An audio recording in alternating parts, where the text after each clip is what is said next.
what now? What is this? And he was like, this is Metallica. And I'm like, no, it's not. Like he was like, yeah, this is Metallica's second album. I was like, Metallica's that guy on the radio who's like, yeah. This is Chris Kelly from Hillhaven, and you're listening to the Chronicles of Podcast with Jamie and Tom.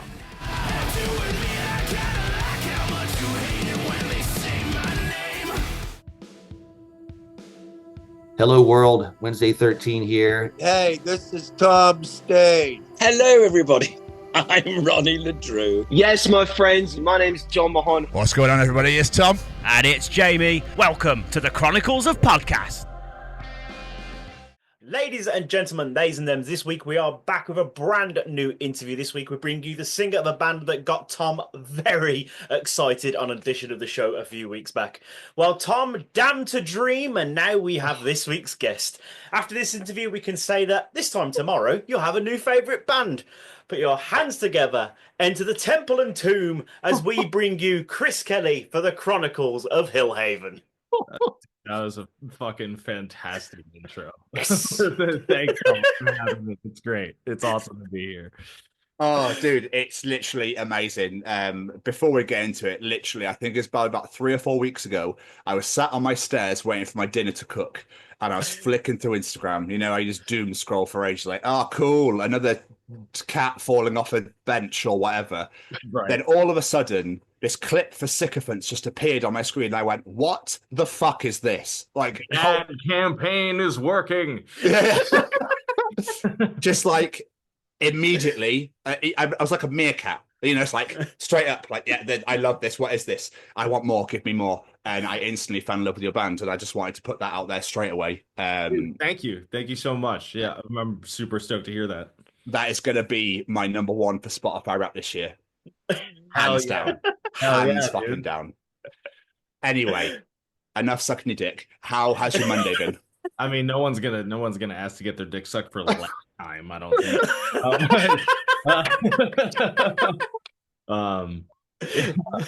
Fucking have at it, homie. No, Monday's going good. I'm on. Well, the tour hasn't started yet. But I'm at the start of production rehearsals. For the gig that I play for full time. What I'll call my day job. I'm in Vienna right now. I don't know if you guys are familiar or not. I can't actually say the name of the project that I'm involved in. You can do a quick Google search and figure it out. But, yeah, I know. Yeah. So I'm at work. So today's been good. It was the second day of like production rehearsals, and things are looking good. So amazing. I was not expecting to be in Vienna though. Fucking what a country, what a city to be in. You know, dude. I wish that they put us somewhere cool. We are literally like I can't lift my laptop up, but you can see the fucking tarmac of the airport from my what? Yeah. And it's not in the city. It's like an hour, like 40 minutes outside of the city. So I was really bummed about that because like I'm a novice photographer. Like I got bit by that bug when I bought the camera to have to do my own videos for Hillhaven. I started getting super into that, and so like I was like, fuck yeah, dude, like downtime, I'm just gonna go walk around Vienna and get some dope shot, and nothing, dude. Like just like the rehearsals out in the middle of nowhere, the hotels at the airport. I'm just like sick. It's also been raining for the last couple of days since we've been here, so just like zero opportunity to do anything cool. But oh well. Welcome to Europe. Yeah. Right. So you're Vienna adjacent. Yes. Yeah. I can imagine your photos being like, this was the BA flight from UK to Italy, and at 23:46. So Chris, how we like to start these things is take them right back to the start, the days of young Master Kelly. What did you want to be when you were growing up? Has it always been music for you, or was it something completely different, like a postman? I don't know. Well, I mean, so from age like 10, it was music for sure. When I was young, like I was pretty good at drawing, and I was really interested in doing that. I actually like for a little bit thought maybe I'd do like marine biology or something like that. I fucking love like orcas are my favorite animal on the planet. I'm just fascinated by them. So like I may have wound up in that field if I didn't have the creative side, but who knows? But yeah, I shit you not, when I was 10 years old, I saw Lindsey Lohan pretend to play guitar on Freaky Friday, and I was like, that's it, that's the thing. I'm gonna do that. And then shortly after that, the movie School of Rock came out. Um, which was also very like mentally formative, and then so shortly after I got my first guitar, and then I think that next year my mom discovered that there was an actual School of Rock program that was like, I'm from Pennsylvania, and there was a School of Rock program that the movie was sort of loosely based on. They claimed it wasn't, but the guy who ran the real program was this guy named Paul Green. And if you knew Paul Green and then you look at the Jack Black character, it's like, yeah, it's there. But he started that school in Philadelphia. I lived about an hour outside of Philly, and they had just started franchising. So there was a school that it was opening up in Bucks County, which is the county that I lived in, and so it was like maybe 25 minutes from my house. So my parents went and signed me up there, and so from then on, every 3 months I was doing nonstop like weekly rehearsals and lessons, and every 3 months it would end in a cover show of a different band or style of music or whatever. So I mean I was playing shows on stage from the time I was 10 years old, and by the time I was 18, through that program, actually, I had gotten to play pretty much every major stage in Philly outside of like arenas and stadiums. Like I had done all of the you guys are from the UK, so you might not be familiar, but there's it's now called Franklin Music Hall, but it used to be called the Electric Factory. There's a venue called the Trocadero, which is where Lamb of God's Philadelphia was. There was Festival Pier, which it doesn't exist anymore, but was like a massive open air stage that we did a festival there once. Like, so had a really good experience with that. Just kind of getting my stage legs basically for 10 years of my nearly 10 years of my adolescence. So I was there up until I graduated high school. And then I was a show director there, or an assistant show director there for a couple years while I was in college too. So that was a big part of my childhood. It kind of like consumed everything, and then through that met other people that I would eventually start bands with and things like that. And honestly, it's what I attribute to me having a job, because I got very adept at learning other people's songs, and so that's been my bread and butter, has been like as a hired gun for a number of years now. So that's pretty much the reason I'm employed, I think. That's amazing, though, getting to experience that at such a young age as well, and go through it, throughout your teenage years and even up to now. I think it's phenomenal to get. A lot of people have to work and, I'm not, I said that you haven't worked and grinded your way through, Chris. That's not what I'm trying to say. But I get you. Yeah. It's not.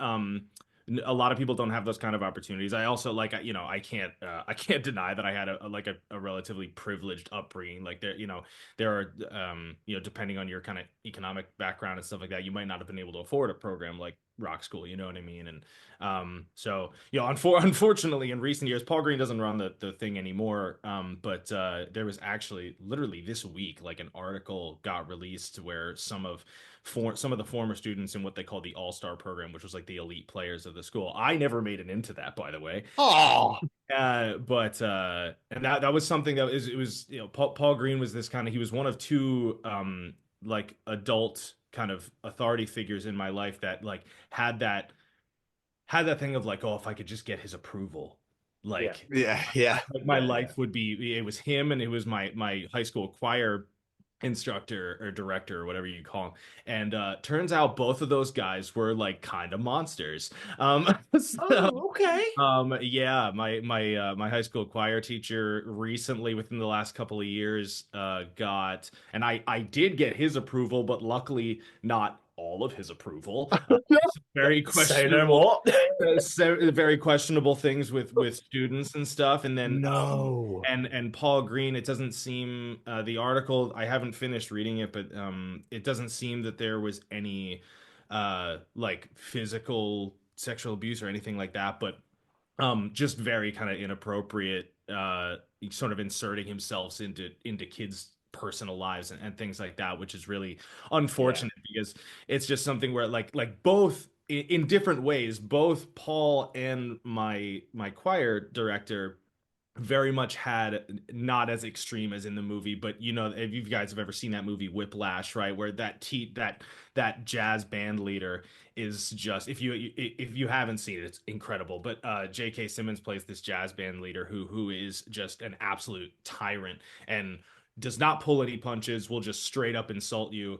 But that was something that really motivated us when or those of us who were really driven to succeed in these programs. You know, I remember like in School of Rock, even the teachers who, as far as I know, were and still are very good people, like were when you would fuck up, they would hold you accountable. Like they would dress you down in front of everybody and kind of show you the lesson of like, if this isn't just you here, you know what I mean? Like you fucked off this week. And so guess what? Now this song sucks and everyone who learned the song didn't get to perform it well and feels bad because you did this to them, you know? And in choir, I'll never forget, I joined late. Just to try to get better with my voice. And I remember the first day of choir class, he was going through the different sections, having them sing stuff. And luckily, this didn't come my direction, but he had the sopranos sing. And I guess somebody was off. I couldn't really tell. And I have pretty good pitch. I couldn't tell I didn't think anyone was singing horribly. But he does the choir, the conductor thing to tell everybody to shut up, right? And then he's just like, "Hey, I have an idea. How about we try to sing with some sort of melody and grace instead of just letting whatever fly out of your mouth?" And this was high school, dude. And I was like, "Whoa," like I was like, "This dude is into it, bro," and so yeah, it was just like that kind of sort of mentorship and education in a musical or a creative direction was something that, at least for me, really kind of drove, like it lit the fire, because it wasn't just that I wanted to sound good for myself or I wanted to perform well for myself and for the other people around me, but it was like, I want to show whoever this is that like I'm listening, so it's all of these things that have come out, especially about those two people, is really disappointing because, I mean, for a number of reasons, right? Especially, like thank God I didn't go through any of the things that were detailed by any of these, exposés that have been done, and the people that did, I can't even imagine like what they must be kind of grappling with, even on a daily basis in their adult lives, you know what I mean? But even as somebody who managed to sidestep all of that, it's just incredibly kind of heartbreaking to some degree, at least, because it's just like, dude, this was like without that person's approach to this, like I don't know if I'd be who I am as a performer or like just like work ethic and stuff in general.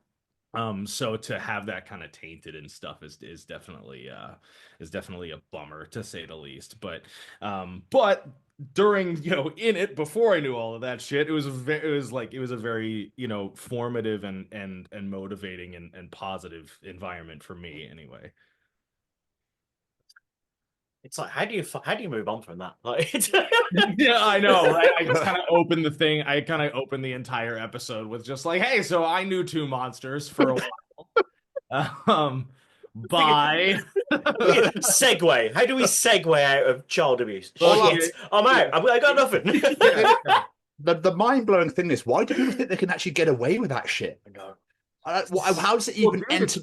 Like, it's a power dynamic thing, and that's really the, I mean, I was not to like be like, "Oh, well, it's not this bad." Like any form of it is bad, right? But like there was none of, I'll just say the R word. I don't know. I don't want to like do anything that could like trigger listeners or anything like that. There was no forced sexual assault or anything on either party. It was just that there was especially in the case of my choir director, something where like he wound up having relationships with past students after they reached adulthood, and so there was some definite grooming and stuff that was going on.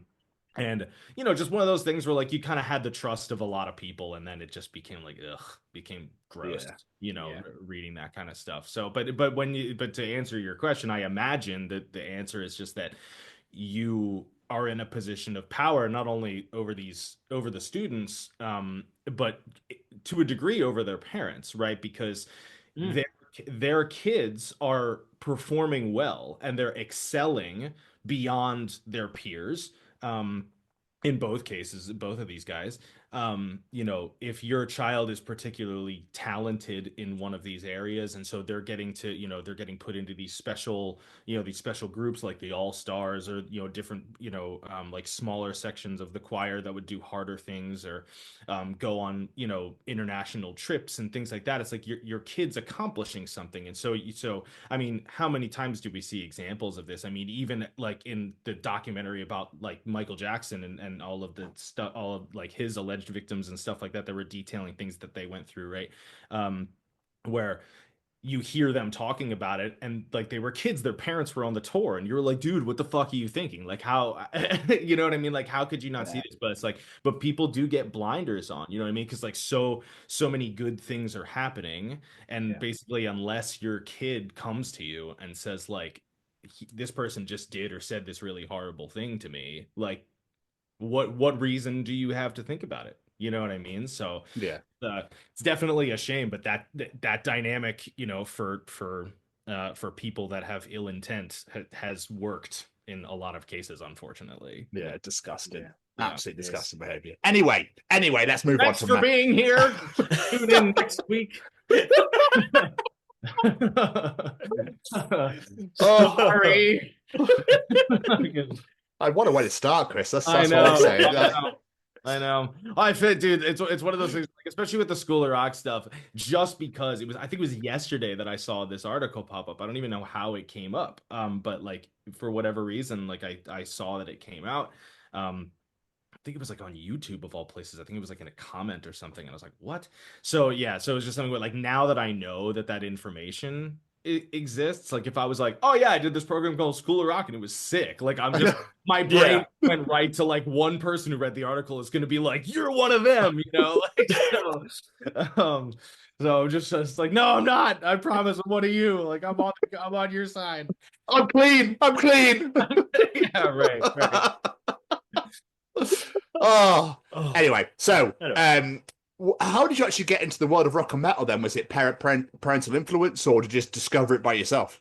Or was it the school? Definitely my teachers at the school, and definitely not parental. Like my parents liked certain things that could be called rock music. They like the Eagles and things like that, which obviously have some heaters, right? But they were never into like heavier. I mean, even like I remember when I watched the movie School of Rock, and then I started taking guitar lessons. This was before I found my branch of School of Rock. And my guitar player was this like hippie dude, bunch of dreads and whatever, and he was talking about Hendrix and things like that, and obviously they had talked about that in the movie, so I'm like, all right, I gotta see what this Jimi Hendrix dude is about. And so we went to the mall one day, and I went to a CD store which existed at the time, and grabbed Bold as Love off the shelf, and I was like, yeah, I'm gonna buy this. And my dad literally said, he was just like, okay, but like I'm gonna have to listen to this with you first, and if it's too heavy, we're turning it off. Like my dad didn't even realize what Jimi Hendrix actually sounded like. You know what I mean? Like he had just heard about the influence that this guy had, and I assume about like the Woodstock stories and things like that, and just kind of made his own image of what Jimi Hendrix was like in his head. So that knowing what that record sounds like now, it's funny to think back. That, it's like it's as if I was a 10-year-old buying a Cannibal Corpse record, you know what I mean? Like but yeah, so like that's where it started, was definitely like movie influences, and then like getting into like classic rock and stuff, because before that it was whatever was on the radio, like Blink and Green Day, and some more mainstream Metallica stuff. But as far as metal is concerned, I remember one season in School of Rock we had to do there were two shows that were coming up, One was a Led Zeppelin show, and the other was a classic metal show. And like all the other kids, I was like, Zeppelin, like that's what I'm gonna do, right? And I went to my lesson that week, and my teacher sat me down. His name was Chris Shepard, and I forever adore that man. He was like, dude, you're gonna be really mad at me. And I was like, what? And he was like, I need you to do the classic metal show. And I was like, oh, dude, like, come on, man. Like haven't I done well enough? Whatever, like feeling kind of entitled at, what was it, 14. And he was like, no, he was like, yeah, you have. And that's the thing. Like, everyone wants to do Zeppelin. I need people who can play. Like this stuff can be really hard, and I only have like a handful of students that I know can handle this stuff. Like Zeppelin doesn't cap out at quite the same level on guitar. Like that's kind of a drummer's and a vocalist thing and a bass player. Like Jimmy Page, to put it very crudely, like Jimmy Page is kind of like the worst guy in the band. You know what I mean? Like, and he's just like, dude, like he was like, if you can just do this show for me, I will give you whatever you want next season. And I was like, dude, whatever. Okay. And he goes, all right, this is the first song that you're gonna have to learn. And he turned on Creeping Death. And I was like, what now? What is this? And he was like, this is Metallica. And I'm like, no, it's not. Like he was like, yeah, this is Metallica's second album. I was like, Metallica's that guy on the radio who's like, yeah, because the first Metallica song I heard was "I Disappear," the song that they did for Mission Impossible. Yeah. Which now I think that song is sick. Great song, but yeah, that song also has like the most, like, if you were going to do a cartoon rendition of a James Hetfield impression, like you might use that song. You know what I mean? Like the verses literally start with him going, yeah, yeah, yeah. So I had a completely different idea of what Metallica was. And so so the riff kicks in, he's telling me that this guy's playing with all downstrokes, like he's not doing alternate picking or whatever.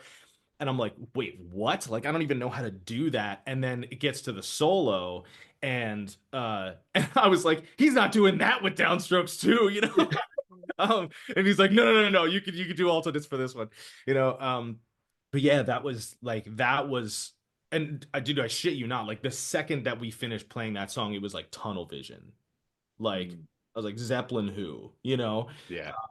And so from that point on, it was every show, like when there was a heavier option to do, like I was like, please put me in that. And they were happy to do that because the skill level required to play some of this stuff was a little bit higher. So it gave me a challenge, and it gave them some songs that sounded good. But yeah, it was, Metallica and Maiden and like all that kind of classic metal stuff. And then the very last show, I did wind up switching branches of the school later on, but the last show that I did, which was the year that I graduated high school, was a King Diamond show. So it was all like, it was all metal all the time, to the point where if I was there was one season where I was put in a Frank Zappa show, and like now I'm still not like the biggest fan of it, just because it gets like super weird, but I can really appreciate it for what it is now, and see like live performances of like, when Steve Vai was their guitar player, and and Chad Wackerman drumming, and like all, like just the sheer musicianship and kind of like creative genius behind it. I can appreciate it very easily now.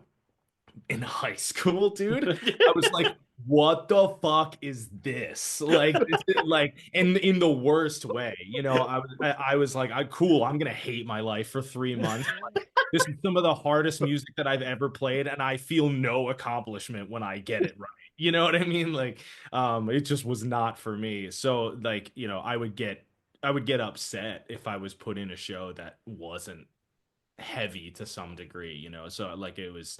And then the long hair and the camo shorts, and I wound up in a death metal band and whatever. And at that I mean, dude, high school camo short Chris would have an aneurysm if he heard a Hillhaven song. Like he'd be like, what have you done to us? but yeah, that's how I can then like through my, like college years and stuff like that's how and late high school years, that's how I came. I was like playing like progressive death metal, and the band that I started back then, like I'm still in, so Awesome. I still play that kind of music. I still write that kind of music. Very very technical, very physically demanding and whatever. Like the band's called Illustrium, and it's like anytime we haven't played live in quite a while, but anytime we do, or even if we have to do a music video where I have to mime the songs, like I'm like, okay, like like I wrote this to the absolute like limit of my ability. This is gonna suck. But yeah, that was my like this from the second I heard Creeping Death, that was it. Like it was just heavy and complicated and fast and whatever. I couldn't get enough of it. Incredible. So doing my research for this, I discovered I have actually seen you live and didn't realize it, because in 2017 I went to see Galactic Empire. Oh shit! Now I know we're here to talk about Hillhaven, but it's a holy week. So it's got to be mentioned. Where did that love for Star Wars come from? Because it's just it's one of the best things ever created. It came from the drummer and bass player of Galactic Empire. Yeah. So I mean I grew up liking Star Wars. I was born in '92, so I had seen the originals, but the prequels were kind of what I came up under. Yeah. It wasn't until adulthood that I discovered what bad acting was and stuff. But I still have a soft spot for those movies, but it's like it's kind of similar, like totally different movie, but it's kind of similar to like the Austin Powers stuff, where like the last time Austin Powers was on TV and I was like, oh, I haven't seen this in a while. I watched for like 5 minutes and I was like, I think I'm gonna just keep the good memories of this instead of watching this in a day. You know what I mean? Yeah. So just things that don't necessarily hold up. So I just choose to keep them in this like rose-colored glasses area. But yeah, so like obviously I was very familiar with all of the stuff, and I always like as a kid growing up, like I loved Batman and I loved Darth Vader, which basically just meant tall dude in all black with a cape. Like that was like what I wanted to be, apparently. Like when I was in Galactic, I would make the joke that like I always thought if I wound up dressing up weird on stage, I'd be dressed up as Batman, but Darth Vader was a close second. But yeah, that was a joke that like, accidentally went viral, which was crazy. Because we had about a year before, somewhere close to a year before we did the first video, the drummer, his name's Grant McFarland. He doesn't actually drum live with them anymore, but he and the original bass player are still kind of running the band, and they just have other guys playing for them right now. Grant had done a drum arrangement for the Imperial March, so it's just him and the orchestra, and I went to the studio that he and Carson, still, that was the bass player, still run, is called Atrium Audio, and I interned there when I was in college, so that's how I met them, and then we just stayed friends.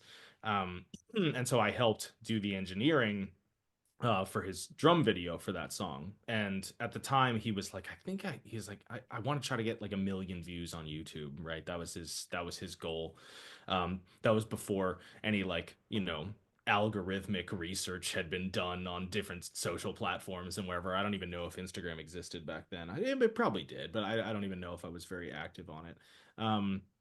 But he got like, I think like 250,000 or something like that, which is respectable, especially back then. Oh, yeah. Like, that happened like nothing.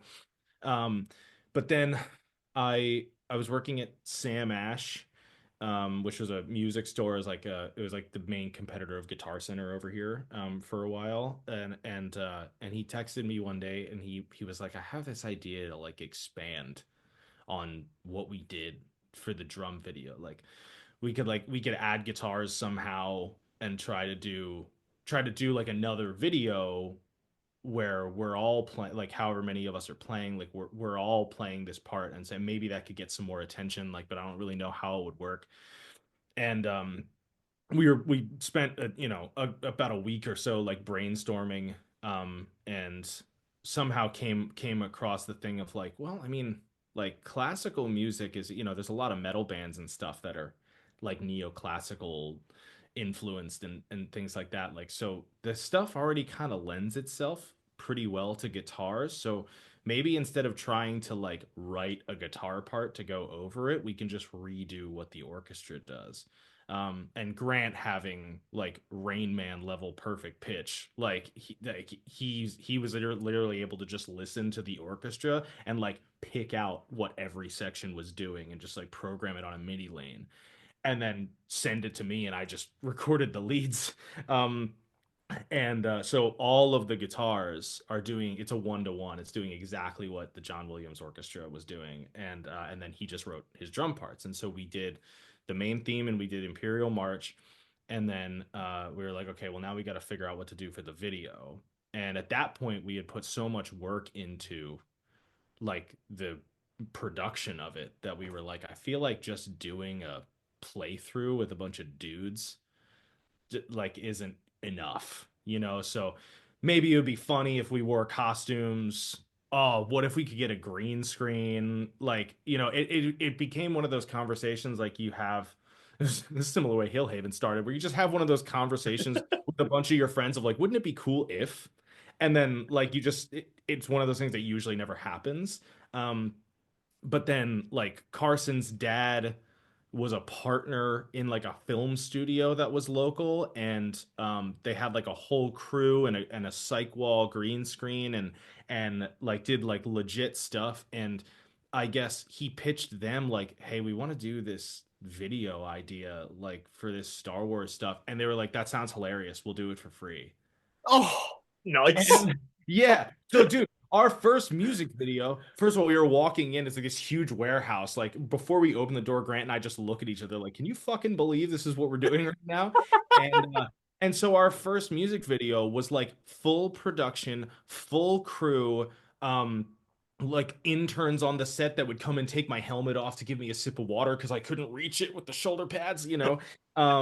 And Yeah, dude, like and Carson had built all these practical effects for it, and then he found this 3D environment artist online from like Germany or something. I can't even remember where he was from, to give him the digital environments to then give to the studio was called Aurora, to give to Aurora's VFX guy to do all the tracking and like put us in the environments and all this kind of stuff. So it turned into this like full scale, like damn near movie production, like for getting it done in a day, you know, kind of video. And that was right when The Force Awakens was coming out, when they were rebooting the franchise. And so we put the video out the day that The Force Awakens came out, and we put it out at like 3 o'clock. So it was when everyone was standing in line, just scrolling on their phones, and Star Wars was trending everywhere. Stop. So it was the same goal as the drum video was like, dude, it'd be sick if we got 1 million views. We got 1 million views in like 6 hours or something. And like, so it's just me, Grant, and Carson just like at our houses texting back and forth of just like 800K, you know? Like, and after we hit the 1 million, like we were like, dude, this is so rad, whatever. But it was like, well done, boys. Like, you know, can't believe it did that well, whatever. And then within like a couple of weeks, we got an email from E, which is a television channel here in the state. Or wasn't here, I'm in Vienna at home. It's like an entertainment television channel in the States. And they were like, hey, we're covering the Oscars this year, and we really loved your video. And obviously there's a lot of hype around Star Wars right now. We'd love for you to come out and play during our red carpet coverage. Fuck, I did not know this. And we were like, no, you don't understand. We don't know how to play any of this. Like we just slapped it together like in the studio, you know, whatever. And we're like, we don't even have costumes. And they're like, I mean, we got like the Halloween costume, you know, the $700 Halloween costumes for the video, which are insufferable, by the way. But you know, we were like, I don't even think we could wear those on TV, because wouldn't you get sued? And they were like, yeah, probably. You should probably figure something else out. But they were like, you know, well, you don't have to do it, but like, we'll pay for your travel, we'll pay for your lodging, we'll give you a stipend while you're out here, and you'll get to play on national television or not. And we were just like, Fuck. Okay, sure, you know. So our first show as a band was on national television in fucking like Palpatine style robes in broad daylight on the red carpet at the Hotel Roosevelt in Los Angeles. There was a fashion show going on behind us. It was the weirdest thing imaginable. And we played a shortened rendition of that main theme that Grant just had to slap together, and we all had to like figure out the new arrangement for it so that it would be, you know, a length appropriate for TV. Um, and then out there, we wound up, you know, meeting the guy who would eventually become our booking agent. His name's Dave Shapiro. If you've seen a Beartooth show or in a Day to Remember show or an August Burns Red show, he's the guy that booked it, you know. So he was like, we were stoked to get him, and then shortly after he put us in touch with the people at Rise Records, and that was it. It was like suddenly we're making an album, suddenly we're going on tour, suddenly we're you know, getting invited to play Japan, or we're playing in Krakow at an arena with Ozzy, like all kinds of crazy shit where it just like it turned into a job basically. Like we weren't making a ton of money off of it, but we were playing way bigger shows. Like our first tour ever was in the UK in a bus. That doesn't happen. No. You know what I mean? Like, so it was a fucking wild time. And then, I mean, the reason I have the gig that I have now is because we got invited to open for the artist that I play for. And after that show, the management was just like, so, like, Yeah, you that's want to for us insane. instead? You know what I mean? Like, yeah, dude, it's wild. So yeah, that's the, you know, that is the most abridged version, as long as it was about Galactic Empire, man. Yeah, it's like, you know, unfortunately the fan base kind of ruined the franchise for me during that period of time. Like I do still watch some of the new shows that they put out, and I just enjoy them for what they are. Like everyone hated The Acolyte. I didn't hate it because I liked it. Yeah, I wasn't going in looking for anything. I wasn't looking for like some feat of cinema or something like that. I was just like, lightsabers, give me the lightsabers. That's all I wanted. But yeah, but because I was Vader, I was the one doing 99% of the interviews, right? And we would tell them, like, anybody who would request an interview, we would say, hey, you got a few options. You can either just interview me, Chris, and it can be in person or in writing or whatever you want. If you want an in-character response, it either needs to be in writing, or we need to be able to make a video. Like, it can't be live, because we need to think about what these characters that like these sort of like parody characters that we've created to prevent us from getting sued would say, how they would respond. And I need to do the voiceovers and add all the effects and all kinds of stuff, because I was doing the Vader voices too. So we would tell them, like, there's a lot that goes into like interviewing the character. You can just interview the person if you want, but like if you want the character, it has to be under these like specific things. They would all say okay, and then most of them would just completely ignore it. So I'd be at a festival somewhere, some dude with a notepad would be there, and his first question would be like, what's your plans for the rebel scum, or how's Palpatine, or whatever. And I'm just like, I'm not fucking Darth Vader, dude. Like, I don't have an answer for this stuff, you know? And then, you know, people would ask me like, oh, what'd you think of The Last Jedi or whatever? And I'd be like, oh, I thought it was good. And they were like, really? I thought it was trash. I was just like, dude, I don't care. Yeah. I don't care. Like, there's like, so I was, you know, for like 5 years, just tagged in everything Star Wars, and you know, so all the flame wars on Facebook, and just people going at one another, and, you know, getting actors to quit their entire career because they didn't like their role in a movie and shit like that. And I was just like, dude, this place is poison. Like, I can't do it. So, you know, it took me a while to recover on the support side of things. But no, I mean, like, definitely like an overall very, very positive experience, especially, I mean, it gave me my career, more or less, you know. That's amazing. I've always said wrestling and Star Wars, the worst things about them are the fans. Right? Yeah. You know, the start of that band sounds like it was in a teen movie where the teens had a really hilariously funny idea that exploded into this actually huge, big fuck off thing. Yeah. They're like, fuck, we can't do that. Yeah, it was literally like the plot of like every like Judd Apatow era. It's not bad there. Like, oh shit, we built Rome in a day, you know. Um, yeah, definitely. It was just kind of flying by the seat of our pants for 4 or 5 years. I don't even remember how long it was, but yeah, because I think I finally left the band in 2019, and we had launched the first video in 2015. Yeah, so 4 years or 3 years and change. Good run. Good run. Yeah, for Yeah, sure. And exactly. they're still playing, they're still touring and doing stuff, and they have different costumes now because they've started opening up the repertoire to like other movies and stuff. But yeah, like they're still out there killing it. It's just I got another job offer and I got kids and stuff. You know what I mean? So like I can't just be out with everybody all the time. No. Nah, just being in Vienna right now in a hotel by the airport, Right? Yeah. Vienna adjacent. Yeah, yeah. Oh, yeah, sorry. I have time to be Vienna adjacent. So, Hillhaven, you mentioned Hillhaven accidentally all came together, as did it. So how did Hillhaven come to be?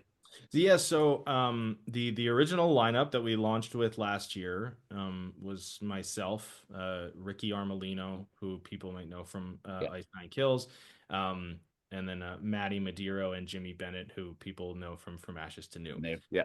We have just recently announced a new lineup, which, just to put any suspicions to bed, there's no drama, there's no like this guy got fired or this guy quit. Yeah. Never. Like, first of all, those dudes are doing way too big things for me to like fire them from anything. Like everybody's still friends. It's just like when you launch something with 5 people with really busy schedules, like inevitably there's going to be some conflicts, and it just happened a little bit quicker than we thought it would. So the more serious this project gets, and it's my baby at the end of the day, so it's just like I gotta keep on keeping on, they gotta keep on keeping on. Everything's cool, it's all love, you know what I mean? But I had written a song for another band that I was producing and sort of playing for at the time, and the singer and I were kind of stoked on it. The other band members had different thoughts, and so it just wound up being that I was like, okay, well, I'll just hang on to the song, and y'all can do your thing, whatever. And I sent the song to Maddie, and I said like, hey, do you know? I didn't really even know what I was looking for, but I was just like, do you know anybody who might be interested in this, whether that's like a label or a band or an agent or whatever. I don't even know. Just like whether it's somebody who would fund a project for this song, or somebody who would buy the song to use as their own, or whatever it was. Because I was just like, that was the first time that I had written a song from top to bottom, vocals included, especially melodic vocals. I had never really considered myself a lyricist of any kind. Every time I tried to write lyrics, especially coming up in the death metal world, like everything's very like intellectual, or at least on like the technical, like progressive side. It's very intellectual, and I almost said inelectrical. Intellectual, and metaphorical and thought provoking, or that's what it tries to be, right? And every time I would try, like, that's just what I thought lyrics were supposed to be, and I would try to write things like that, and it would always just feel really disingenuous or stupid, or I just felt like I was like, it was clear that I was trying too hard, and so I just resigned myself to like, I'm good at writing the music, I'll just do that. But this was the first time that like from top to bottom I just kind of had ideas going, and the song wound up being about being a new father and getting to watch your kids be the ones to sort of lead the way at some point. And that song wound up being called Gaps. And I sent it to Maddie, and he was like, yo, like, is this your project? Like, are you gonna do something with this? And I was like, I mean, I could, I guess. And he was like, well, like, if you want to and you need a drummer, let me know. And I was like, oh shit. So at the time it had a different singer on it. And so I sent that text to the singer, and I was like, yo, like, we could do something with the guy from Ashes, And he didn't want to leave his friends. You know what I mean? Like he had built the band that they were in, like they had been in for like 10 years together or more. They were like best friends since childhood or whatever. And he didn't want to leave and abandon them, which I understood. So I was like, okay, well, I can find another singer probably, but like I don't even really know how to do that because my first thought for finding musicians are people that I've toured with or people that I know that are in the industry to some degree. And finding a singer from one of those bands to do this is probably going to be tougher than any other position, So, all right, I'll try. So I redid the vocals, and because I had done a lot of backup vocals and things like when I was filling in with Ice Nine and stuff. I did a lot of live stuff with them, and um, so I was fairly confident in my singing abilities, but I wasn't the biggest fan of my own voice. Was very new to the screaming side of things. And so I redid it with my voice, and then I put both versions in a Dropbox folder, and I just sent it around. I sent it to Maddie. I sent it to a couple other like musician friends, sent it to a couple producer friends, and then sent it to some like casual listener, non-musician friends whose taste I trust. Yeah. And I just had it say singer one and singer two. I can't remember which one I was, but I was just like, just tell me which one you like better. And that was sort of my like blind placebo study, to see if my vocals were any good. And the original guy did get some votes for sure, but the majority wound up coming back in favor of my voice, which I was very, very surprised by. So I was like, all right, well, I've already proven that I can write this way, so I'll just keep doing that. It makes it easy enough. I know how to produce everything. I'm obviously a guitar player. I can, put a song together and then put the vocals down. I can kind of do it all from anywhere, right? I mean, I can't tell you how many of the songs were done in hotel rooms and tour buses and whatever. So then it was like, all right, like I texted Maddie. I was like, yeah, let's fucking do it. And then it was just a matter of like who we were going to get. And I asked Ricky. I was very surprised that he said yes. I mean, my very first tour, like Ricky's a very good friend of mine, but he's just so busy, so I didn't think he would say yes. But my very first tour ever was playing guitar for Ricky's old band This or the Apocalypse, which has since been rebranded, and it's a totally new thing. It's called Hawk now. If you guys haven't seen that, they're an awesome fucking project. But so I had known him for a long time, and obviously we toured together when I was with his band and stuff. And so I asked him, and he said yes. And then Maddie recommended Jimmy, and we had another bass player lined up, who just at the last minute didn't wind up working out, couldn't get the flight out to do the music videos, and so I just hit Jamie is a guy that I've been friends with for a long time, and just always kind of felt like he deserves a shot. Like, Yeah. I don't know if I'm going to be the one to give it to him. Like, I don't know where this project's going to go, but like, if it does do what I think it could probably do, with the right work behind it or whatever, like, it'd be cool to like, let him be a part of that, And so I hit him up. It was like 2 days before the shoot. And I was like, yo, can you learn 3 songs like today on bass? No pressure. And be out in Lancaster for these music videos. And he was like, yeah, like, who's this singing? And I was like, that's me. And he was like, that's you. And he was like, who else is in this? And I told him, and he was just like, wait, what? Like, um, like, and he was just like, okay, yeah, I'll do it. So, Jamie's still in the new lineup. He's been great. And yeah, so that was basically how it started. It was just a very similar thing to Galactic Empire, where you have these conversations with your friends about, wouldn't it be cool if we did this? And Hillhaven was a little bit different in that, because everybody that was going to be involved was so busy. Originally, we were talking about like, oh yeah, we can get together and do like, like writing together and do some collaborative stuff and whatever. But with everybody's tour schedules, and then sometimes the chat would just kind of be dark for a while, and I knew that I really wanted to make this happen. So I was like, okay, well, I did the first song. I can do more of them. I'm just going to keep writing stuff, and I'll send them to the guys. And if they hate them, they can let me know, and luckily nobody hated anything. So I just kept writing songs and putting them together in my, my basement or my hotel room or whatever. And just worked on it for, a year and a half or so. And then that wound up being, the body of work all the way up through early this year when we released Killing Time. That Killing Time was the last song that was supposed to be in the 2023 04 batch. Just didn't wind up making it into the cycle, but yeah, so I put all those songs together, and then we got, we went and booked the music videos, and I had to, we had Adam Reed helping us out, who's playing drums with Ice Nine Kills now. He's also in Ricky's band Hawk. Great drummer, great videographer, photographer. So, he was very generous with his time and helping out, and like, donating lights and stuff to the sets, and Galactic Empire's old front of house, or I think he's still doing front of house with them actually, is this guy named Roger who runs an audio video kind of rental company. That's his day job. And so he has this huge warehouse and a video wall and stuff. So we were able to set that up for the Temple and Tomb video. And like, we just did 3 music videos in 3 days. Because everyone was going to be going on tour, and we just knocked it all out, and then we just started rolling everything out. So, it was a little bit more that like I had to sort of impose my will on the project to get it moving. But that wasn't because it was like, oh, like, these guys don't give a shit, or people fucking off or whatever. It's just everyone's busy.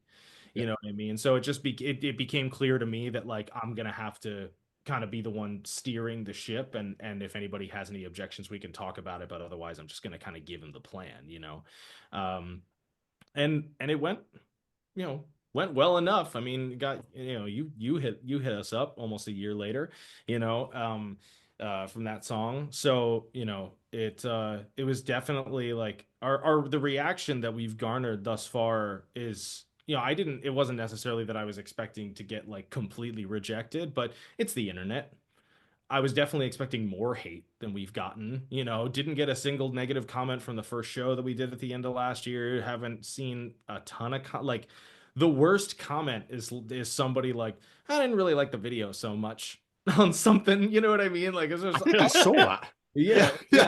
Well, the very first, when we put out Damn to Dream, the first song, that was just a video that I did in like my hotel room and stuff, and because I knew we weren't going to be dropping music videos right away, I wanted to kind of build up to it a little bit, and so it was just me and then like lyrics flashing across the screen, and yes, somebody left a comment where they were like, I really love the song. I can't wait for a full music video at some point. I can't really get down with the face thing. And I'm just like, this is my only face. Like, get a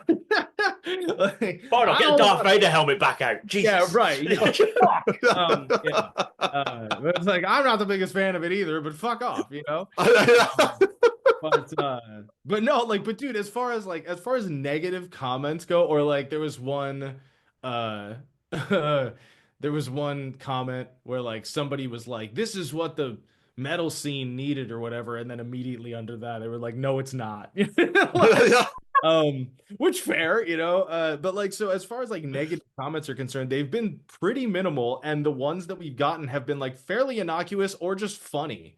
Like no one's like kill yourself, or like like any of the stuff that like I grew up seeing on the internet, like Call of Duty chat room level personal attacks on people's character, but yeah, no, I mean, it's definitely been it's been overwhelmingly positive, and now getting into cycle number 2 and having these new guys. Our new guitar player's name is Chris LaPlante. Our new drummer's name is Zach Mosier. Both of them come from touring as well, but they're largely on the tech side. So Zach is the guitar or drum tech and stage manager for Motionless in White. He's worked for a number of other bands as well.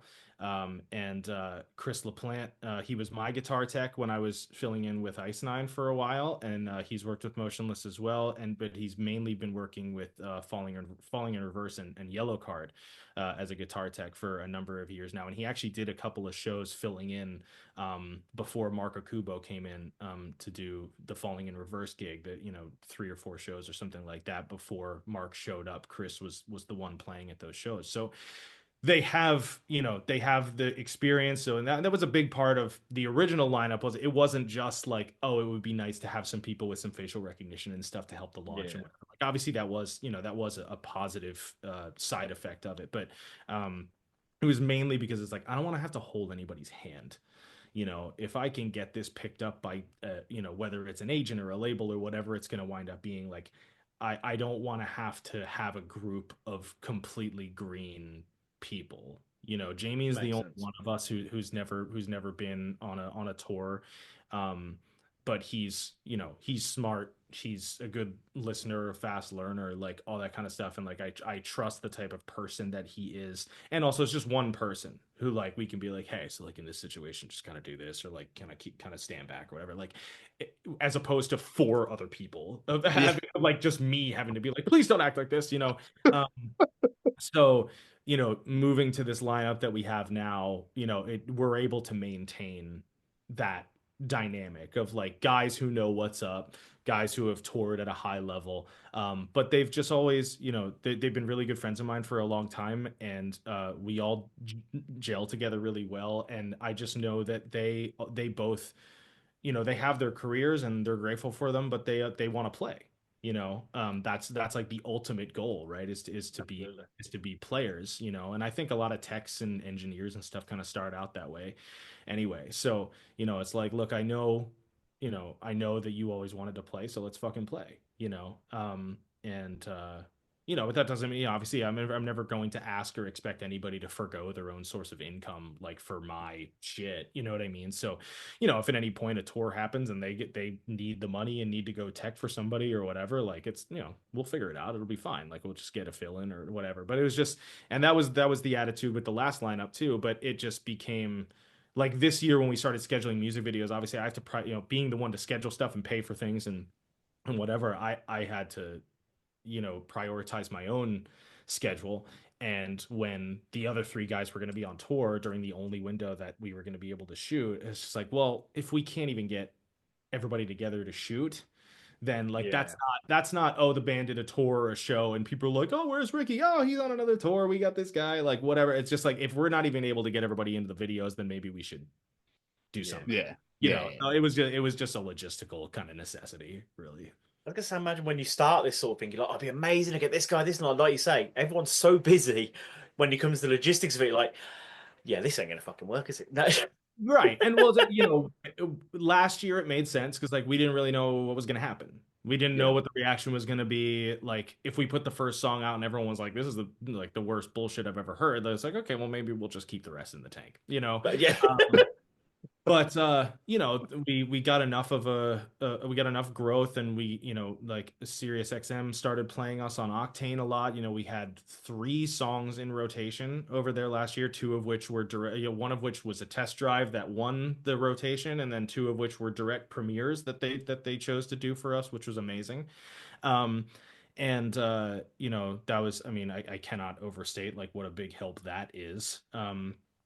And you know, so that like there was clear interest in the project. And then we did, you know, that first show was at every year in Pennsylvania, August Burns Red does this like holiday metal festival. Basically they call it Christmas Burns Red, and so it's a 2-day festival with all this. So like on our day it was like ABR, Devil Wears Prada, Era, Body Snatcher, Deadlands, and us. You know, like, so like it's a good lineup, you know. And day 2, I think the Ghost Inside was direct support. Like it's, you know, it's like a legit show. And so the fact that JB was willing to put us on there, and he and I agree, like he agreed to bring us on before the band had even launched. You know, I just told him what was going to be happening, and I was trying to find like a good way to debut the band to kind of add some legitimacy to it. And he was like, yeah, I think this would be great. So like he was amazing, and an awesome sort of resource when I had questions about things, you know, of how to run stuff. And yeah, so it was like it became clear to me fairly quickly that like, okay, it's not just me, like it's not just me writing stuff and being like, this is great, I did it, you know. Other people dig it. And so like I want to try to see it through. I want to do what we can. And you know, we wound up getting hooked up with our booking agent, which, you know, his job has been difficult, and not only because we're a new band, but because up until now there's been a lot of people with busy schedules and stuff like that. So trying to coordinate that would have been tough. But and we also can, you know, we got in with Sound Talent at the end of last year, like right around December is when we confirmed that, you know, our our partnership or whatever you want to call it. And so by that point, a lot of this year had been kind of booked up and stuff. So we're looking at like the fall and then the early next year and things like that. So, you know, you have to be a little bit more future oriented about it. But like, it's something that I want to take on the road. It's something that I want to continue to grow. It's something that I think has potential and that other people seem to think has potential as well. So, you know, now that it's getting more serious, it's like, okay, well, probably going to need a lineup that's like ready to go, you know. What I really loved about you guys is your release strategy. Like once a month, boom, have a song. Oh, you like that one, do you? Boom, have another one. Like, right. Fucking genius. Well, I would love to take credit for it, but we're far from the first band to do that. I mean, Falling in Reverse was definitely a model for it. I mean, the title track of the record that just came out, or like last year or whatever, like came out 5 years ago or something like that. Yeah. You know what I mean? Like, so, you know, Ronnie's just been dropping heater singles for like 5 straight years and then put out a record with like 3 songs that people hadn't heard. And like some people kind of bash that, but like, dude, the thing is, like, this is a hack for anybody that doesn't know. Like, when you put out a song as a single, it gets assigned something called an ISRC code, which is like its ID number, basically. It's like a VIN number for a car. When you put out a bunch of singles and then you put all of those singles onto an album, they still have the same ISRC codes. So in Ronnie's case, hundreds of millions of streams on every single one of these things, and then all of them onto this record, boom, day one, like 1 billion streams or something like that. Like it all carries over. You know what I mean? So like day one, your album goes #1 because it's been listened to that many times already on a cumulative level. So, and also just like, you know, there's a lawyer named Eric German who works with a lot of bands, including like Ice Nine and Bad Wolves and you know, like bigger bands. And he helped me like kind of coordinate the release strategy too. And he was like, yeah, you know, you want to stay top of mind. You know, the worst thing that you can do as a new artist is just drop an album or an EP right away and then have nothing to plug, because like the public's attention span is so quick. Yeah. That you got to keep, you have to have a content schedule, you have to have a release schedule, no matter what happens. Like, you have a release date, that's the release date for that song. You do not waver from it. Like clockwork, it comes out every 4 to 8 weeks.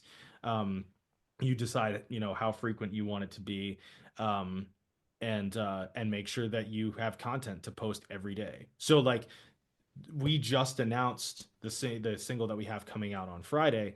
Our posting has been a little bit sparse because we've had some like mystique around it, and I have been dying inside, like having days go with no posts. I'm just like, we can't do this, you know.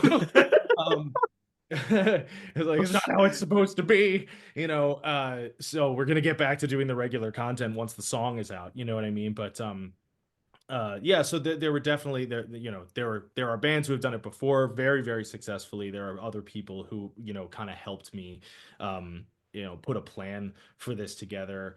Amy and Shane, who you guys contacted me through, have been amazing in you know, on the PR side of things, and you know, they're the best in the game. So you know, it's definitely has not been, you know, even though on the creative side it's kind of been me steering this stuff, it has definitely not been, you know, a one man, like, I have accomplished everything, you know. But you mentioned obviously your brand new single "Say My Name" is out on Friday. How excited are you for the release? So dude. Yeah.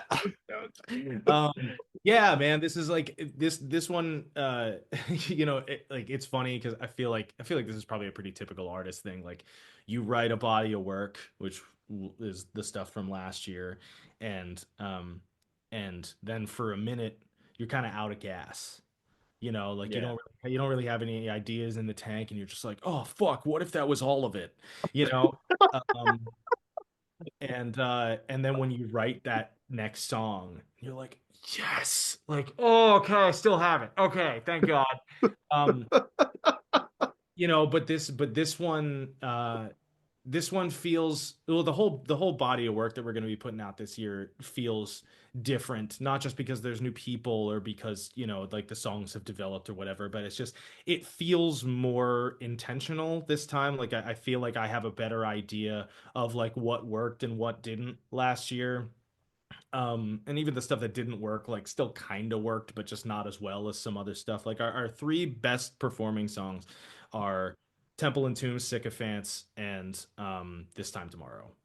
And so the like kind of puzzle that I laid out for myself when I started writing this stuff was like, okay, on streaming, because for a while the two biggest streaming songs were just Temple and Tomb and Damned to Dream. It took a while for anything to pass Damned to Dream, which was surprising for me because it had the least amount of promotion, right? But those are the two kind of like, legit metalcore style songs. And then Sycophants has this kind of like gritty pop punk thing to it. And don't worry, there's another song like that in the bag, I promise. And thank you, Chris. Thank you I was so like, much.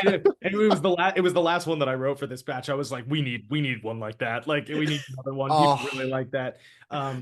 But and then This Time Tomorrow obviously was like the super like radio friendly song, and Vinny from Octane really liked that one. That one was in rotation for a couple of months.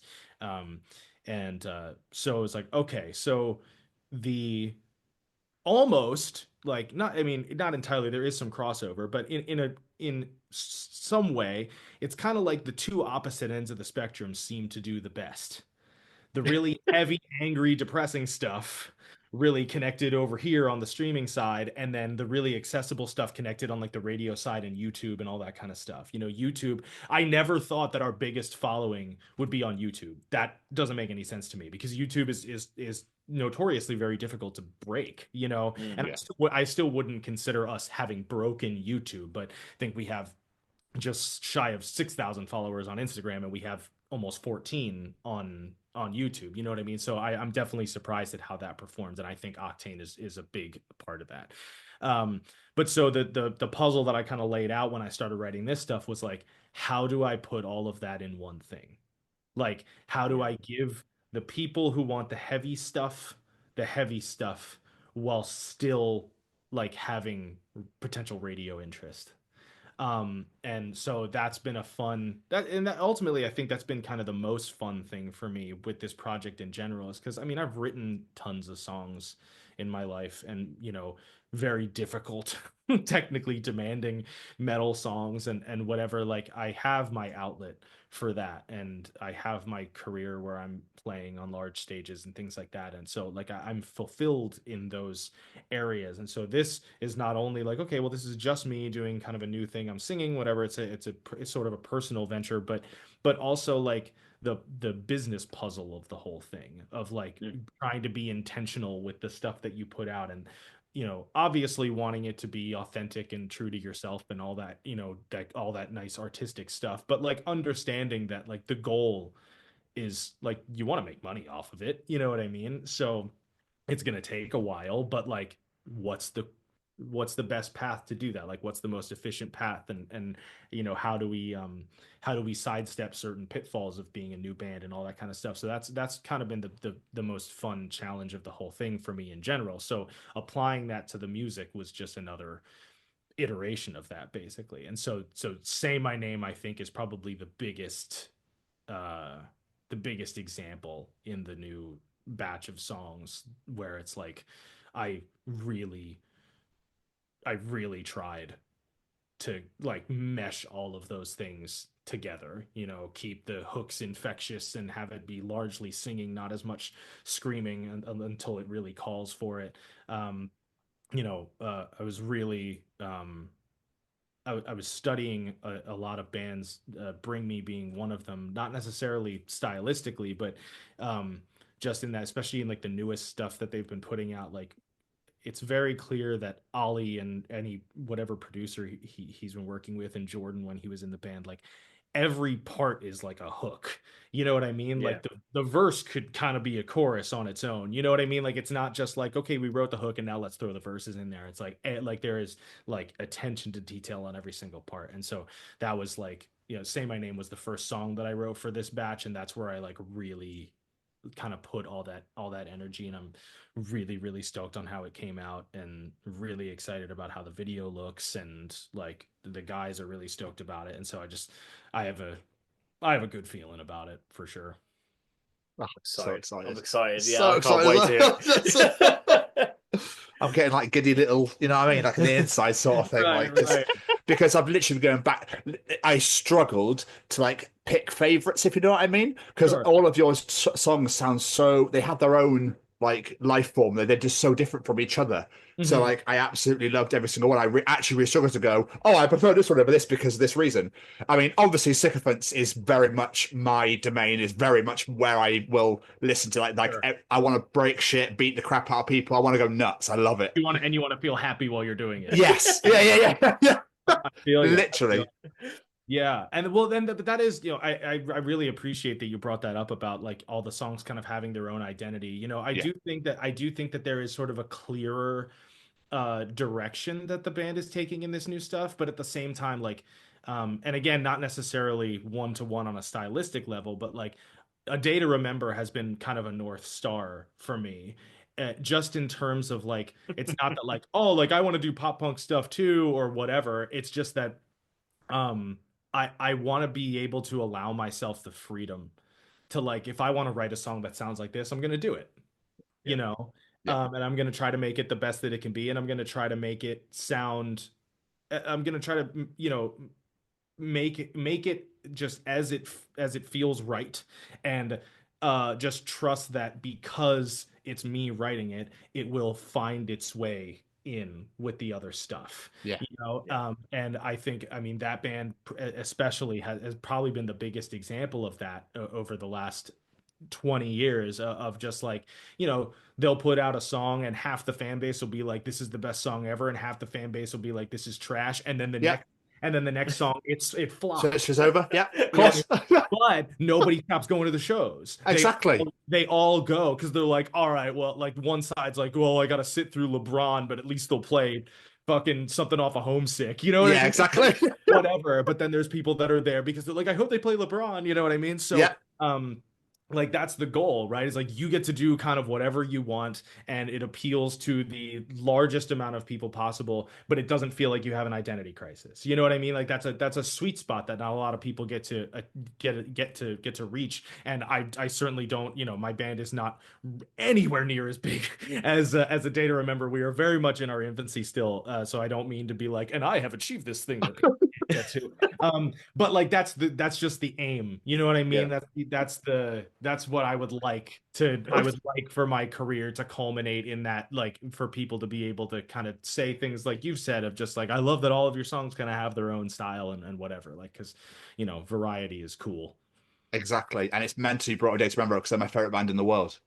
So do you know what I mean? So it's like but I appreciate like they also have everything. It's all different, and obviously, like you say, half the people hate it, half the people love it, but will then swap over. But I feel like Hillhaven are on the way, and like I'm gonna put you. Do you know what I mean? For me, like again, I'm gonna bring Sycophants up again, but like literally, I immediately went, Day to Remember. This is definitely my sort of thing. Stick it straight in the playlist. Let's get it. That for me, it's like I'm going to be following you for a very long time. Put it that way. I appreciate that, man. Thank you. Yeah, and that song especially, I've been very pleasantly surprised with. Like I always thought it was a good song, and it has like the attitude behind it and stuff that a song of that style kind of demands. But I think the real thing, like aside from the song itself, that because I noticed that on social media specifically, that song seemed to perform the best, and I think it's because the video had so much movement in it, and like me doing stupid shit like winking at the camera, and the guys rocking around on office chairs. It kind of reels you in right away. You know what I mean? So that like I'm really glad that we just decided to, because I remember the day that we were shooting that song, and I told the guys like, I just want this to be like, I can't remember the word that I used, but like I was kind of going off of like the MCR I'm Not Okay kind of vibe, where it's just the dudes kind of going nuts and they're kind of in close quarters and it's a little bit uncomfortable and it's this kind of like wide angle in a small room kind of vibe, and like we need to move a lot. There needs to be a lot of attitude. Like this is the personality song, and so like when they started saying of just like, would it be too stupid if I was like standing on a chair? I'm like, nothing is too stupid. Like if you want to stop playing and take a drink of something, or like there's a quick thing where like Jimmy's got his guitar on his shoulder and he's violin, I was like, dude, this is a music video, and like, the part where like I accidentally ripped the mic cable out Yeah. of the mic and it stopped. You know what I mean? Like, I loved all that shit. Like, it was just like, this is supposed to be fun. Like, this video has to be fun, and it has to be energetic and like, get people stoked on it. And I'm really happy that we managed to achieve that, especially since I had never edited videos before. So putting all of that footage together and like assembling the videos, because I had no money to pay anybody.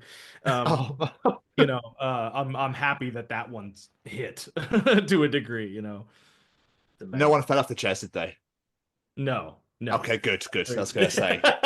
Yeah, we were particularly worried about Ricky because he was dealing with a lot of shoulder pain and stuff during that video and whatever. And I was like, yeah, if you get hurt, I don't have insurance, like, Yeah. Spencer knocking at the door with his fucking massive machete, like, it's on a stage show, Chris, but not anymore. Yeah, right.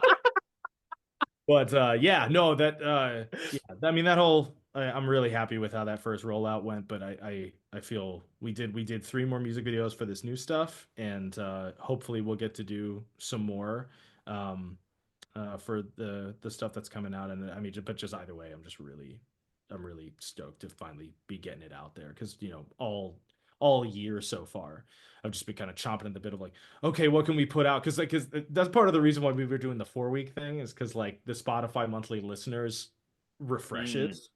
So for like after 30 days, it kind of dips down for a little bit and then starts going back up a little bit. And then, but if you don't release anything, it doesn't go back up quite as high and whatever. And like my stupid numbers brain, I'm just like, no, like, so like, you're gonna put out Killing Time, and then it was like, I don't have anything to put out the month after that. What do I do? Fucking Owl City. Okay, we're doing. So I'm just gonna mention that, yeah. Yeah, I blame Bring Me for that, because they put out Wonderwall, right? And so I was like, what's another song that like everyone in high school was like, that's gay, like, and I was like, that one, so, and I mean, I love doing that cover. It's a great song. It's funny. I was listening to it and I was like, why do I know this? I know this. Why do I know this? Dude, it is wild how many people have been like, this is a great song you wrote. Thanks, guys. Yeah. Shit. Yeah, I'm like, this song made one dude a millionaire like 15 years ago, like, so it is pretty hilarious how many people have not known that it wasn't our song, you know what I mean? But we got all the licensing stuff in order, so they can think whatever they want. He'll keep getting whatever money. That's all that matters. Yeah, right. We are in the clear legally. Oh, fucking phenomenal. What I like to ask is, if people are listening to this, like, obviously they want to check out the band, they like the sound of you, they're like, yeah, I'm gonna go check out some of this stuff. Give them some support. Normally I say, look, what's 1 or 2 songs to check out, but there's only 11 out there. Go listen to all of them. It's simple as that. Sure. What we'll ask is, what's a starting point? What would you start with to give people a real feel for what Hillhaven are about? I mean, honestly, Sycophants is a good one. Those, like I mentioned, those top 3 songs, Temple and Tomb, Sycophants, This Time Tomorrow. That's kind of the whole. I would maybe throw Gaps in there too, just because that kind of has a sort of active rock vibe. But yeah, those top 3 I think are probably the best kind of resume of like, here's everything that we're capable of, so you can probably expect it to be somewhere within this spectrum of music, or style or whatever. Fucking phenomenal. Miss Stevens, do you have any more questions? I do. I have a couple more. By the way, thank you for now round of applause like this. As I looked, every time I do it now, and just anyway. Oh, this thing, yeah. Yeah. I love it. It's great. Obviously, you've given us a little bit of an insight. I don't know how much more you could talk about it, but like, how is this year looking for Hillhaven? Like, is there going to be shows or tours or anything, or is it more focused on the music? Both. So like, there's a number of irons in the fire when it comes to the live side of things. Obviously, like I have a fairly busy touring schedule until the fall. Oh wow, okay. and I have to fulfill those commitments. So we're mainly focusing on like trying to get, maybe a tour or two if we can fit it in at the end of the year, most likely one if we can, if we can find the right one. But mainly looking at next year as far as the live stuff is concerned. There are some things that I can't talk about in terms of course, potential conversations and things like that. Yeah. But so for now, just because we're not physically able to get out there at the moment, the focus is going to just continue to be on building the online following and just continue to garner interest for the music and trying to get it out there any way that we can. So and there's some new irons in the fire in that department too, in terms of like people that we're going to be talking to and different podcasts and things that we'll be getting on. And honestly, this one was a really pleasant surprise. Like, I'm not going to lie, like because it's easy to put a PR campaign in motion and then your publicist gets back to you and goes, here's your your interview schedule for the next couple of days, right? Where it's like, these are people that we reached out to and they said yes, right? But when Shane emailed me, because Amy and I had not yet discussed the PR campaign for this year, so the fact that I got an email from Shane of like, hey, we have an interview request, like I was like, really? Like, I don't care who it is, that's cool. There's a guy in Britain that really wants to suck your dick for an hour and a half. And I will happily oblige. Yeah. Make no mistake, there is no living artist that doesn't have some form of narcissism somewhere in here. But it was definitely like it was a nice pick me up for sure. Like, because I'd say like I have no illusions that they're going to be like Joe Rogan called, but just to hear that like anybody is like, oh, like somebody heard the band and reached out and they want to talk, like that's cool, you know what I mean? Like that means something's working. So I'm so fucking happy I did, Chris, because this has been fucking amazing. I'm not gonna lie, this has been I can't believe it's been almost an hour and a half already. I know. I can talk a lot, my bad. No, good, we like that. We like that, we love it. So I have one last thing to ask before I do let you go and actually enjoy the rest of your evening, which is when you first started this, this conversation of, I like this song, does anybody want it? Oh, I'll do it myself, and form this band. Like, did you ever think that this is what would have happened with all of this going on, with everything you've had in your life so far as well, with Galactic Empire, doing for Ice Nine, the School of Rock stuff, everything? Not really. I've had a couple of fleeting things in the past of being like, I think it'd be cool to sing for something that sounds like X, band that I'm into at the time or whatever, and I'd be like, oh damn, I wish I wrote this song, kind of shit. Like I've always known that I can sing, but there are certain, I feel like a lot of people have trouble with the sound of their own voice, especially at first. Like, even if other people like it, it can be kind of tough for you to hear your own voice.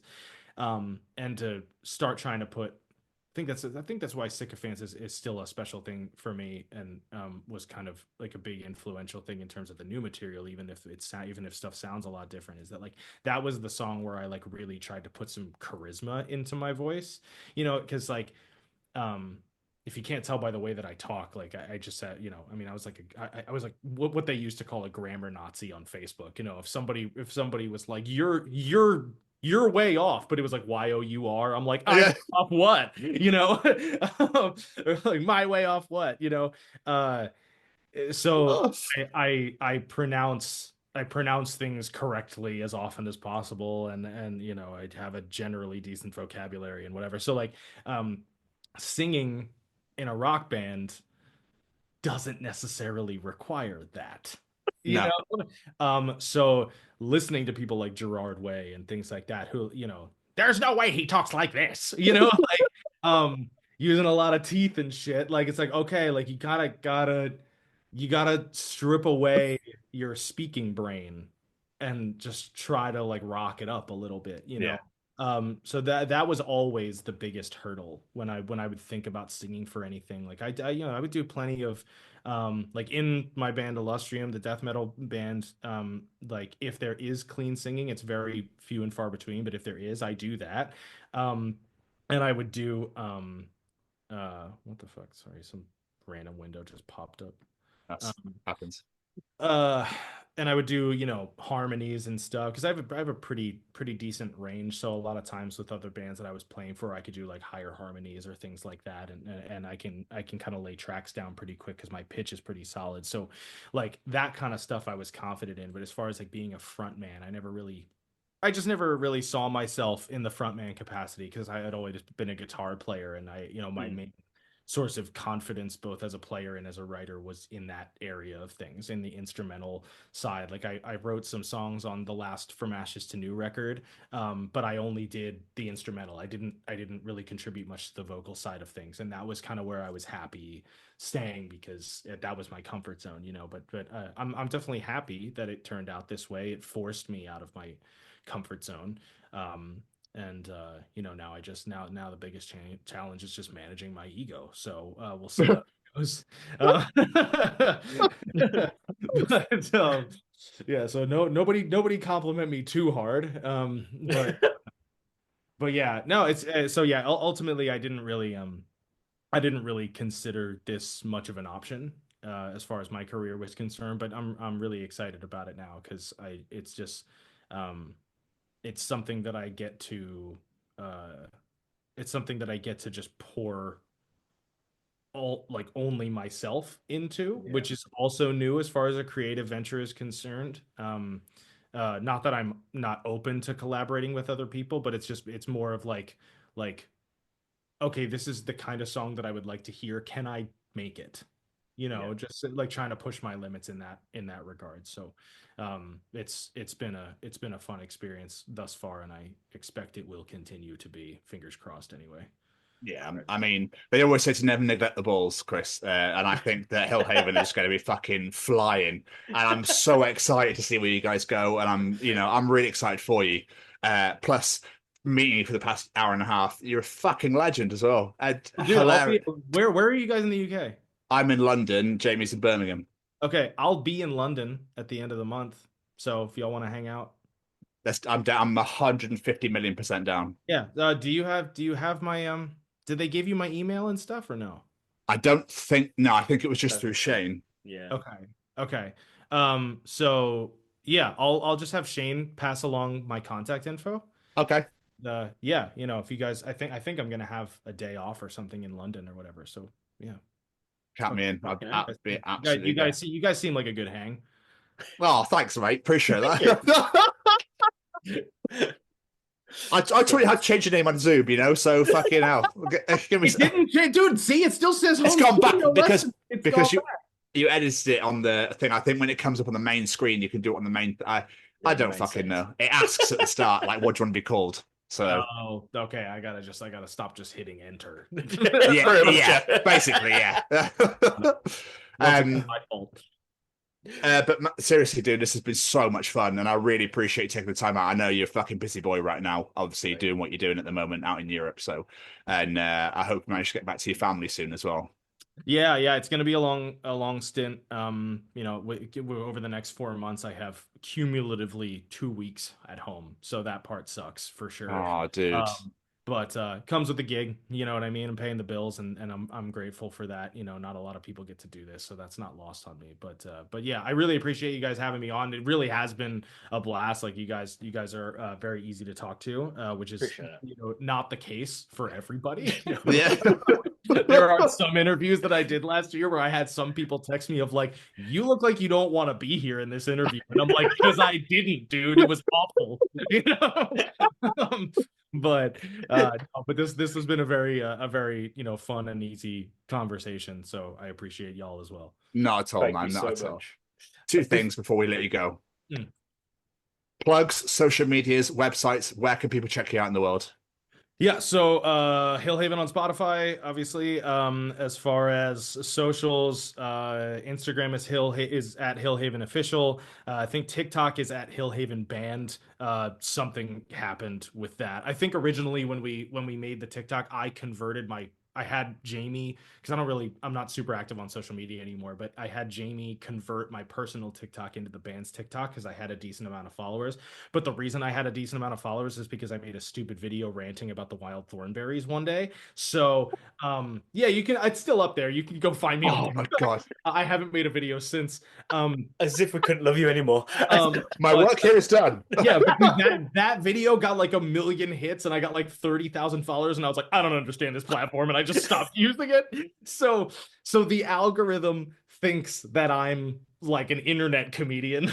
So when I transferred it to the band account, and I was like, oh, like it already has a good following, like this will be good. No, it was like shadow banned because the algorithm is like, you're not a band. Like what, like the people who follow you didn't follow you for this reason, so we're not going to push it to them. You know what I mean? Yeah. So then when we had to make a new account just for the band, Hillhaven Official had technically been taken, even though I had undone that. You know what I mean? Like, so TikTok is Hillhaven Band. Instagram and Threads are the same. I think it's Hillhaven Official on X, if anyone's still using that. And Facebook, I think, also is Hillhaven Band. It wouldn't let me just use Hillhaven. I'm not really sure why, but you know, who needs Facebook anymore anyway? Exactly. And Hillhaven Official on YouTube as well. So the platforms where it says Hillhaven Official are the ones that we like actually try with our content. The other stuff is just like, yeah, put it there too. But yeah, that should be everything. And then and we do have a merch store with a company called Cold Cuts Merch that's based in Pennsylvania. That is I think it's just coldcutsmerch.com/Hillhaven. I don't know, but if you just Google Cold Cuts Merch and Hillhaven, it'll take you to the page. We don't have a ton of merch available right now. We're working on some new designs for the new stuff, but I think we have like 4 or 5 shirt designs on there and they're all like made to, you know, they're all like print to order basically. So like, you know, we don't have to keep stock or anything like that. Like you don't have to worry about a shirt being in stock. If there's one that you like and you want to buy it, you can buy it. So yeah, I think that's everything. And then Say My Name comes out on Friday, May 9th. We're recording this on Monday, May 5th. So I don't know when the episode's going to come out, but drops out same day. Same day. Fantastic. Okay, cool. So I was going to say, if it's already out, go listen to it. But yeah, so it'll be out on Friday. The music video is coming out as well.